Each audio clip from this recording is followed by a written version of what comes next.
Senior सहाफ़ी और तज़ियाकार सलीम साफ़ी के मुताबिक ईरान और पाकिस्तान की भी दोस्ती थी, लेकिन इतनी पक्की नहीं थी जितनी कि इसकी इंडिया के साथ थी। इंडिया ईरान का स्ट्रेटेजिक पार्टनर था और चाबार की बंदरगाह भी बना रहा था। इंडिया माजी में अफगानिस्तान के अंदर मदाखलत के लिए भी ईरान का रूट इस्तेमाल कर रहा था और वहां पर कुलभूषण यादव जैसे इंडिया के एजेंट भी पाकिस्तान के खिलाफ सरगर्म अमल थे। ताहम जब इसराइल ने जून में ईरान पर हमला किया तो पाकिस्तान ने खुलकर ईरान का साथ दिया, जबकि इंडिया ने पहलू तही की, जिसकी वजह से जंग के खात्मे के बाद ईरानी क़यादत शुक्रिये के लिए पाकिस्तान तशरीफ लाई। अब की बार जब अमेरिका और इसराइल ने मिलकर हमला किया तो पाकिस्तान ने खुलकर मजम्मत की और ईरानी supreme leader Ayatollah Ali Khamenei की मगफरत के लिए पाकिस्तानी पार्लियामेंट में फातहा ख्वानी हुई। लेकिन इंडिया इसराइल की वजह से मजम्मत कर सका और ना आयतुल्लाह की वफात पर ताज़ियत के दो लफ्ज़ बोल सका।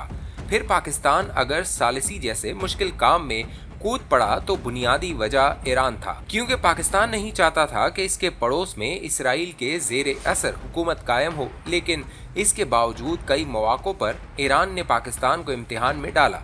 इस्लामाबाद मुज़ाकरात के पहले दौर के बाद जब दूसरे दौर के लिए स्टेज सजाया गया, इस्लामाबाद को 2 रोज से बंद कर दिया गया था और अमरीकी नायब सदर जेडी वैंस रवानगी के लिए तैयार थे, तो ईरानी वफ्द ने आने से माजरत कर ली। हालांकि पहले सेशन के लिए जब ईरानी वफ्द को लाया जा रहा था तो न सिर्फ एयरफोर्स के जहाज़ों ने बाकर कलिबाफ और अब्बास अराक्ची के जहाज़ को घेरे में लिया हुआ था, बल्कि 2 दर्जन से ज्यादा पाकिस्तान एयरफोर्स के जहाज हिफाजत के लिए फिजा में थे।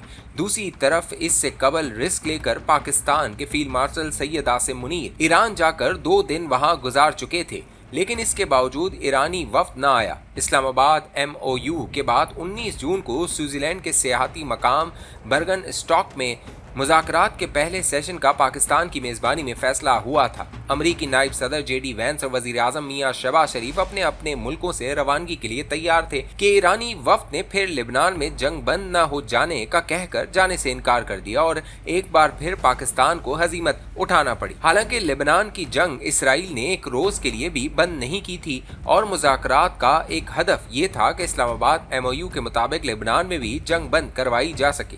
फिर जब 21 जून को तीनों मुल्कों के वफूद बर्गन स्टॉक पहुंचे तो मेज़बान की हैसियत से वज़ीर आज़म शहबाज शरीफ और कतरी वज़ीर आज़म ने ये प्रोग्राम बनाया था कि हिज़्ब रवायत सब शुरका मीडिया के सामने मुख्तसर गुफ्तगू करें और एक ग्रुप फ़ोटो बनवाएं। वहाँ एक बार फिर ईरानी वफ्द ने फ़ोटो के लिए आने से इनकार करके अपने मेज़बानों को शर्मिंदा किया। बाकी तीनों अमरीकी नायब सदर, कतरी वज़ीर आज़म और पाकिस्तान वज़ीर आज़म ने गुफ्तगू की और अमरीकी नायब सदर ने तो पाकिस्तानी वज़ीर आज़म और फील्ड मार्शल के हक़ में तारीफ़ों के पुल बांध दिए। लेकिन ईरानी वफ्द मिन्नत तल्लों के बावजूद ना आया। सवाल यह है कि जब कैमरों के पीछे बैठना था तो फिर कैमरों के सामने तस्वीर बनाने से कौन सी कयामत आ जाएगी, क्योंकि हर किसी को पता था कि अभी आप और अमरीकी वफ्द आमने सामने बैठकर मुज़ाकरात करेंगे। ईरानी वफ्द ने इस पर भी कनात न की और मुज़ाकरात के दौरान जब अमरीकी सदर डोनाल्ड ट्रंप की एक बेहुदा ट्वीट आई तो इसे जवाब बनाकर उन्होंने मुज़ाकरात के दूसरे दौर में शिरकत से इनकार कर दिया। अब हर कोई जानता है कि ट्रंप के ट्वीट्स की क्या वक़्त होती है और इस महफिल में कोई भी ये सलाहियत नहीं रखता था कि वो ट्रंप से ट्वीट डिलीट करवाता। हाँ, ईरानियों का जवाब हक बनता था और न सिर्फ बाकर कलिबाफ साहब ने जवाब दिया बल्कि दीगर ईरानी अहदेदारान ने भी करारा जवाब दे डाला। बहरहाल एक बार फिर पाकिस्तानी वफ्द मिन्नत तल्ला करके ईरानी वफ्द को मुज़ाकरात में ले आया, जिनका इख्तिताम ईरानी तेल की फरोख्त पर से पाबंदी उठ जाने और इनके कुछ मुंजमद असासों को गैर मुंजमद करने से हुआ। और ये खुशखबरी ईरानी वज़ीर ख़ारजा अब्बास अराक्ची ने सबसे पहले कौम को सुनाई। हकीकत यह है कि इस्लामाबाद MOU में अमेरिका को कुछ खास नहीं मिला और ईरान की वाज़ेह जीत हुई है, जिसका अब खुद ईरानी भी एतराफ़ कर रहे हैं। ये हकीकत इसराइली समझते हैं, इसलिए उन्होंने इस MOU पर शदीद एहतजाज किया और ट्रंप को आड़े हाथों लिया।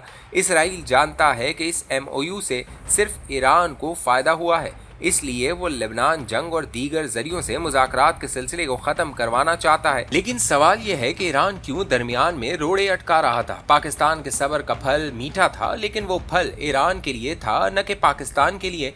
इस एमओयू और बर्गन स्टॉक मुज़ाकरात का ये फायदा क्या कम है कि अमेरिका और इसराइल के माबैन फासले पैदा हुए। डोनाल्ड ट्रंप तो खैर कुछ भी कह लेते हैं, लेकिन न सिर्फ वो तसलसल से इसराइल की क्लास ले रहे हैं, बल्कि जेडी वैंस जैसे संजीदा आदमी ने भी इसराइल को खरी खरी सुनाई। दूसरी तरफ इसराइली तजिया निगार गुस्से में आकर ये तक कह रहे हैं कि डोनाल्ड ट्रंप का नाम डोनाल्ड हुसैन ट्रंप रखा जाए। मुझे उम्मीद है कि अब ईरानी दोस्तों को एहसास हो चुका होगा कि पाकिस्तान इनकी भलाई के लिए इनकी मिन्नत कर रहा था और ये तासुर गलत था कि पाकिस्तान अमरीकी एजेंडे पर काम कर रहा है।